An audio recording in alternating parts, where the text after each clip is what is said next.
Welcome back to the show, everybody. My name is Christian Pavarelli, co-founder of WeAreNoCode, and this is Behind the Movement, where we talk about building startups as non-technical founders, and you're gonna get tricks, tips to upskill and become founders of the future. Let's go. This video is gonna be about the 3 best skills to learn as a non-technical founder in 2021. So the number one that's on our list is obviously no code. No code, for those of you who don't know, is a set of platforms, of tools that you can use to build software, to build apps, to build websites without having to learn how to program or to code at all. So you don't need to understand coding language, and you don't need to have a background in engineering to be able to build software. And so what we're starting to see leveraging these platforms are people building out businesses that make $30,000 of recurring revenue every month, that create systems that allow them to scale their startups from only a couple $100,000 to a couple of $1 million, build marketplaces, to build messaging apps. It's really incredible. We even have more and more functionalities coming out. So the ability to actually build out AI algorithms or machine learning models, all leveraging no code. To say the least, it's an exciting movement. There's also been a lot of investment going towards it. So that's why it took my number one spot here. So let me take you through a couple of the tools themselves and make you understand how they can be used, like what kind of scenarios you're going to want to use them in, and what they're best to build. Because obviously different tools are better at building different things. Tool number one, we call it the essential. I call it the gateway drug into no code. Webflow, essentially built like a web designer. It allows you to build really, really beautiful online experiences, usually websites, CMSs, frontward-facing experiences. Since it was built by designers, it gives people the flexibility to build some of the most beautiful experiences that you have online. So whether that be leveraged for marketing, so for example, to create landing pages for ads, to create a website, to create a blog, this is a perfect solution for that. But on top of that, you can also attach it to some other tools like Airtable and MemberStack and build full-on SaaS platforms. So software as a service or membership websites, for example, or even marketplaces like Airbnb, for example. The one word that I would use to describe Webflow is versatile, because it allows you really to do a lot in terms of time investment and bang for your buck in terms of having the ability to build beautiful software. And you obviously have templates that allow you to go even quicker. Next on the list is Bubble. So Bubble is a web app builder or progressive web app builder. So it allows you essentially to build probably the most complex software with a no-code tool. There are more than 1,000 different integrations to other services, but you can build also API connections without coding. So you could, for example, bring in stock market data, you could bring in weather data, you could tap into Google's Visions API and take advantage of their visual recognition software. And even more recently, you can build machine learning or AI algorithms without having to learn how to code. So it's really impressive what can be done these days. And I think every day there are platforms that are proving that the sky is the limit when it comes to no code. So that was a bit of a sidetrack, but steeper learning curve with Bubble. So expect to learn it within 3 to 6 months to become proficient, because there are several aspects that you're going to have to learn, but it's an all-in-one builder and it's been known to scale to hundreds of thousands of people. The third no-code tool is Adalo. Now this is a mobile app builder, so it's for mobile native apps, and more specifically, it has the more complex functionalities than some of the other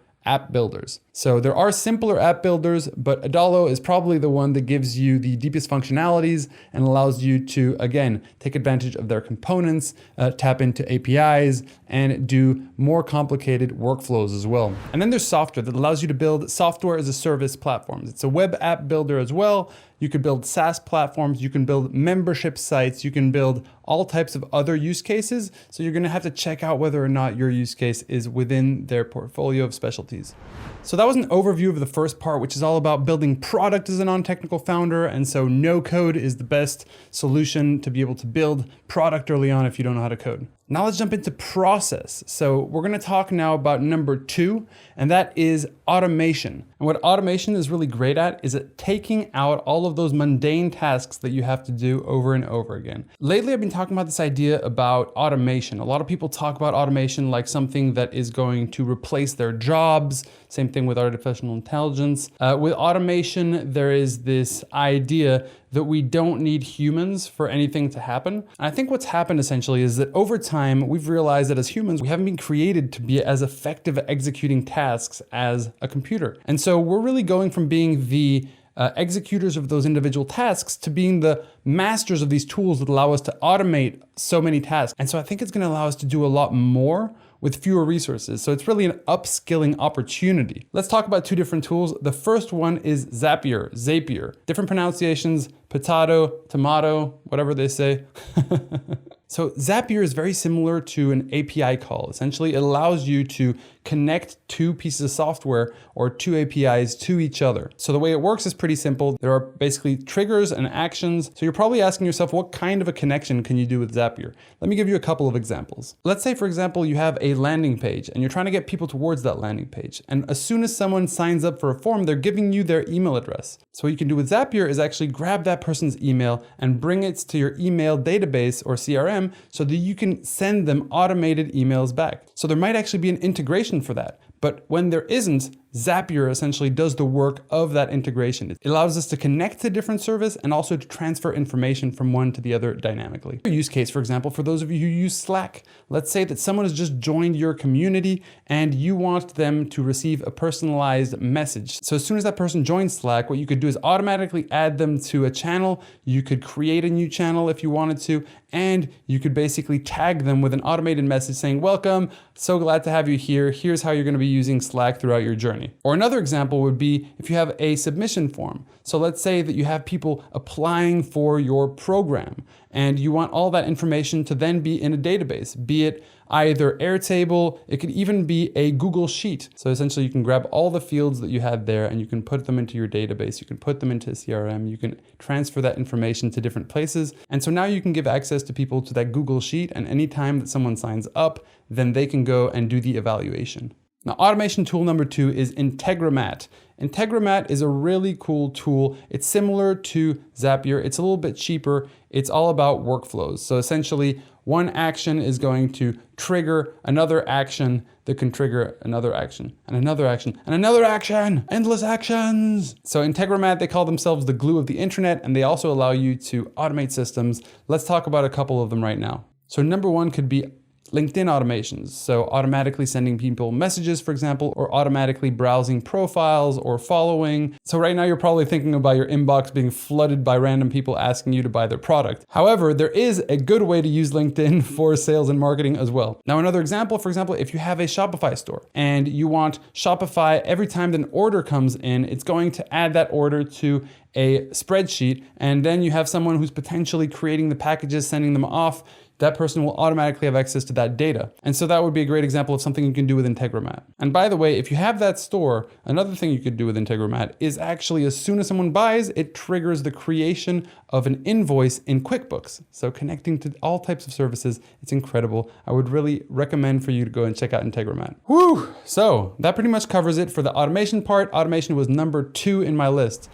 Now, another skill that can really give you an edge as a non-technical founder right now is video content marketing.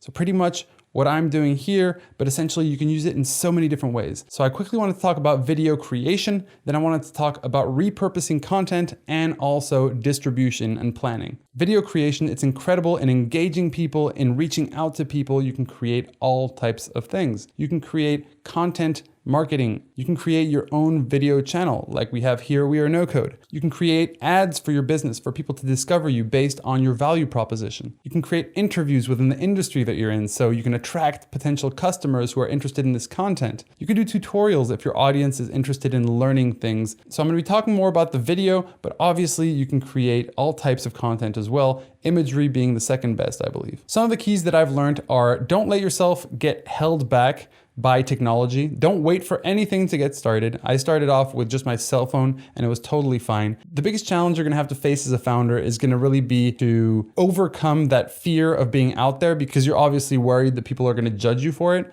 So this is something that you're just gonna have to deal with. It's kind of like, the obstacle is the path. And so the most important thing is to just build muscle memory. Shoot stuff that you don't release a bunch at first, just to get used to the way that you look in the camera. And trust me, the funny thing is that you will always be your worst critic. No one is looking at you and being as critical as you are, most likely. So give it a shot. If it's really not your format, you can find other formats that will benefit you, so don't worry. But the world is going video, so quickly join the movement. So repurposing, what is content repurposing? The idea here is that you can grab one long piece of content and actually repurpose it and distribute it on all these different social media networks without having to do much more of the effort. As you may know by now, each social media has its own format. If you are, for example, creating a TikTok video, it's going to be the entire size of your screen this way. If you are posting something on LinkedIn, you are going to want to look at a 2x1. If we're talking about Facebook or Instagram, we're talking about a 1x1, a square. And so you're gonna realize that there are different formats, but there are also different ways to post on each one of these different channels. Repurposing is the concept that you can grab one long format piece of content, chop it up into smaller bites of interesting parts of that content and redistribute it through several different channels. So how does this work? Pretty easy. At first, for example, if I created a video interview, let's say, I could use the audio and make it a podcast. I could create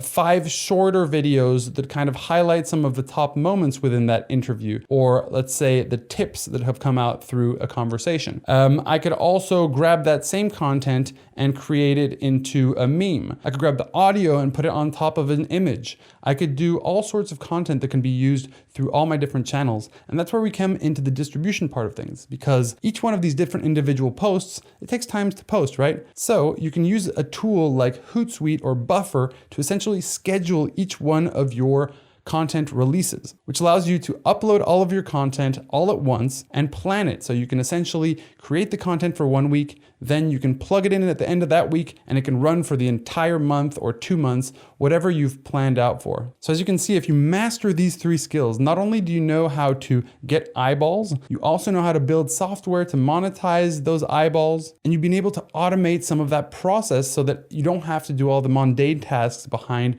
boring business affairs. So if right now you're waiting for a tech co-founder or you kind of feel discouraged by entrepreneurship, know that there are skills you can learn that can put you ahead of the curve and can empower you in any startup journey that you take moving forward. So in a world where we know that software is eating the world and the automation is going to take a lot of jobs, what is your choice going to be? Are you going to take advantage of this competitive advantage, or are you going to just simply follow once you have to? Because this is something that's going to be part of the education system and it's going to be part of our future. So I hope that was useful. See you in the next video. Subscribe and we'll see you soon. Take care.